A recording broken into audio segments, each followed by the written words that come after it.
Hello and welcome back to your channel study path में आप सभी मेरे प्यारे बच्चों आप सभी का स्वागत है। और आज के इस लेक्चर में हम पढ़ेंगे विल द लैंड सस्टेन। देखिए टॉपिक जो था वो स्टोरी विलेज ऑफ पालमपुर के बारे में चल रहा था, जैसा कि मैंने आप सबको पहले भी बताया था।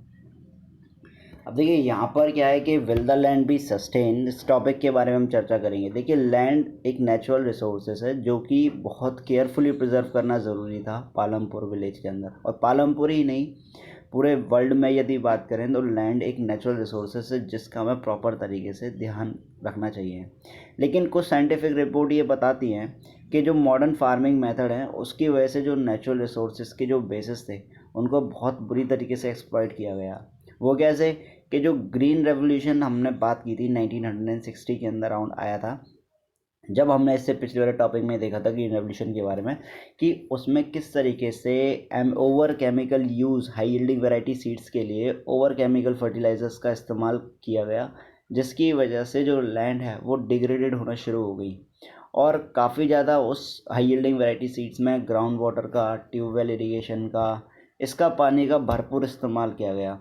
तो इसकी वजह से क्या हुआ कि जो गैप था, जो सॉइल फर्टिलिटी और ग्राउंड वाटर को फिलअप करने में या सॉइल फर्टिलिटी को इंक्रीज़ करने में जो गैप था वो बहुत कम हो गया, है ना। और इसी वजह से क्या हुआ कि अब हमें उस लैंड को या वाटर को रिस्टोर करना इतना आसान नहीं है। तो हमें ये इंश्योर करना होगा कि हमें एग्रीकल्चर का डेवलपमेंट करना है और इन्वायरमेंट को प्रोटेक्ट करके चलना है। तो हम किस तरीके से काम को कर सकते हैं, अब देखिए यहाँ पर है सजेस्टेड एक्टिविटीज़ कि आप न्यूज़पेपर आर्टिकल्स, है ना, और एग्रीकल्चर मिनिस्टर्स के ओपिनियन और व्यूज़ के बारे में पढ़ा करो, जिससे हमें पता पड़ती है कि ये जो केमिकल फर्टिलाइजर्स हम इस्तेमाल करते हैं ये किस तरीके से इम्पैक्ट करते हैं प्लांट्स को और एज वेल एज लैंड को। अब देखिए केमिकल फर्टिलाइजर्स आपको पता है कि हम छिड़क देते हैं खेतों में, जब बरसात आती है तो मोस्ट प्रोबेबली वो पेड़ों में तो जाते जाता है या फिर आसपास के ग्राउंड वाटर में भी चले जाता है, यानी कि उसका रिसाव ज़मीन के अंदर, उसके ज़मीन के अंदर भी हो जाता है। और उसकी वजह से क्या होता है कि केमिकली हो जाता है सब कुछ। अब देखिए इसकी वजह से ग्राउंड वाटर तो पॉल्यूट होते होते हैं, लेकिन साथ में आसपास का अगर कोई रिवर है, लेक या खेत है, उसमें केमिकल फर्टिलाइजर छिड़क रहे हैं तो वो सीधा केमिकल्स जो है वो आसपास के खेतों से निकल के वो पानी बहता हुआ सीधा लेक्स या रिवर वगैरह इस तरीके के आसपास वो चले जाता है।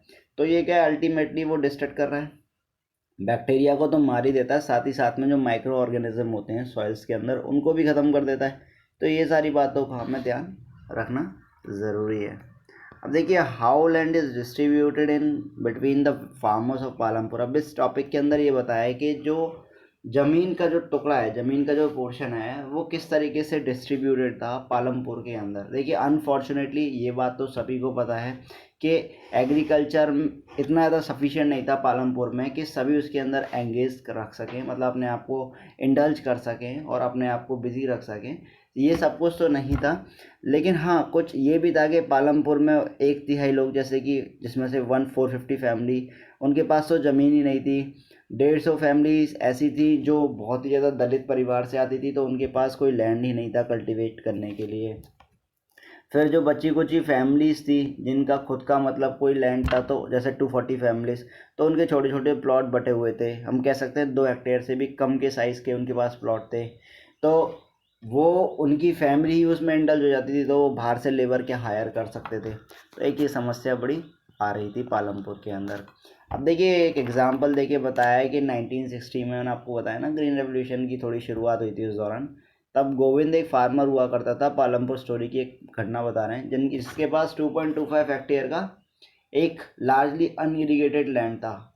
लेकिन उसके 3 जो सन थे गोविंद के, वो कल्टीवेट नहीं कर पा रहे थे लैंड पर, ना ही गोविंद कर पा रहा था। जब गोविंद की मृत्यु हुई तो उसका जो प्लॉट का जो टुकड़ा है 0.75 हेक्टेयर, 3 टुकड़े कर करके उसके, और 0.75 हेक्टेयर जो है वो उनके 3 बेटों के बीच में बांट दिया। लेकिन उसके तीनों बेटे इस चीज़ को मैनेज नहीं कर पा रहे थे और किस तरीके से उनको अर्निंग करनी है इस स्मॉल प्लॉट ऑफ लैंड से, तो वो उस पर ध्यान नहीं दे पा रहे थे। हालांकि इतना ज़्यादा मॉडर्न फार्मिंग मेथड भी इन लोगों को मिल गया था, लेकिन फिर भी ये लोग मशक्क़त कर कर नहीं कमा पा रहे थे। तो ये सारी चीज़ें जो हैं वो हमने इसमें देखी। अब क्या हुआ, फाइनली क्या हुआ कि वो इस प्लॉट वगैरह पर तो नहीं कमा रहे थे, तो वो अपनी एडिशनल इनकम या एडिशनल वर्क की तरफ देखा करते थे कि हमें कहाँ से पैसा मिल सकता है और कहाँ से हम कम। अब देखिए इसमें क्या है कि अब हम ये देखेंगे कि large number of small plots जो हैं वो स्कैटर्ड हैं विलेज ऑफ पालमपुर में, जैसा कि हमने एक पिक्चर में देखा। और उसमें हमने ये भी देखा कि बहुत सारे तो स्मॉल फार्मर्स हैं, और हमने ये भी देखा कि इसके अंदर आधे से ज़्यादा एरिया जो है इस पालमपुर विलेज के अंदर, वो उसके अंदर काफ़ी ज़्यादा प्लॉट्स हैं और वो भी थोड़े बड़े बड़े साइज़ में हैं। और पालमपुर विलेज में एक खासियत ये है कि 60 फैमिलीज़ जो हैं उनके पास कह सकते हैं एक या तो मीडियम साइज़ के प्लॉट हैं या लार्ज फार्मर हैं जिनके पास 2 हेक्टेयर से ज़्यादा की ज़मीन है, और उसमें से कुछ हैं जिनके पास 10 हेक्टेयर से ज़्यादा की ज़मीन है। तो ये तो अनइक्वल डिस्ट्रीब्यूशन ऑफ लैंड है जो कि मतलब पालमपुर विलेज के अंदर था। अब देखिए इस तरीके से पहले ट्रेडिशनल मेथड में फार्मिंग हुआ करती थी, यदि आप देखो लोग हाथ वगैरह से, फिर मॉडर्न फार्मिंग बैलों से, फिर धीरे धीरे कर कर ये बैल आने की वजह से ट्रैक्टर आने शुरू हुए। अब देख रहे हो पहले बैल से खेत जोता जाता था, फिर मॉडर्न फार्मिंग पहले ये हाथ से छिड़कते थे, अब मशीनों के थ्रू उपयोग किया जा रहा है। तो इस तरीके से डिस्ट्रीब्यूशन हुआ ग्रीन रेवोल्यूशन के आने की वजह से। अब देखिए यहाँ पर क्या है कि हम ये देखेंगे who will provide the labour. अब देखिए इस चैप्टर में सबसे बड़ी बात यह है कि पालमपुर विलेज के अंदर अब गांव में लेबर किसको कौन कौन देगा। फार्मिंग, अब farming requires a great deal of hard work. अब फार्मिंग हर कोई तो कर नहीं सकता, आप नहीं कर सकते, मैं नहीं कर सकता।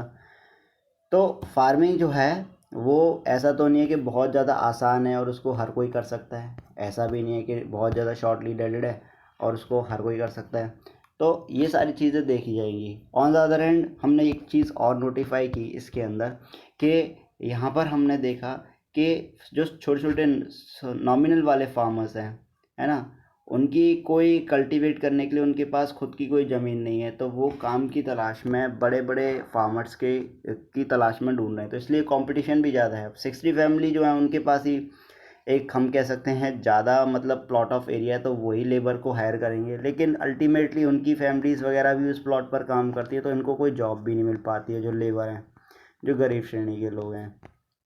आपको बात समझ में आ रही है इतनी, मैं आपको बताना चाह रहा हूँ। आई होप आप लोगों को समझ में आ रही हो। अब देखिए यहाँ पर क्या है कि यहाँ पर crops instead they paid wages farmer for home work wages के पेड इन कैश। अब देखिए यहाँ पर बस इतना ही है कि जो जो मतलब छोटे छोटे फार्मर्स मतलब जिस प्लॉट पर वो काम कर रहे हैं, तो वैसे तो मिनिमम वेजेस 300 रुपये पर डे होती है। अब यहाँ पर ये बताया गया है कि जो डाला है उसको कितनी इनकम मिल रही है ना, और इधर जो वेजेस है वो बहुत ही कम ना के बराबर पे की जा रही है, क्योंकि सैलरी होती है जो स्टाफ या फिर मतलब प्रोफेशनलिस्ट को मिलती है, और जो लेबर वगैरह होता है उनको वेजेस मिलती है। तो ये बता रहे हैं कि वेजेस के तौर पर या तो उनको कुछ के सोइंग मतलब हार्वेस्टिंग में से जो भी कुछ हुआ गेहूँ वगैरह वो मिल जाता है अगर वो लोग उस खेतों पर काम करते हैं जो लेबर हैं, या फिर उनको गवर्नमेंट ने जिस तरीके से मिनिमम वेजेस सेट कर रखी थी उस तरीके से इन लोगों को पैसा मिल जाता था।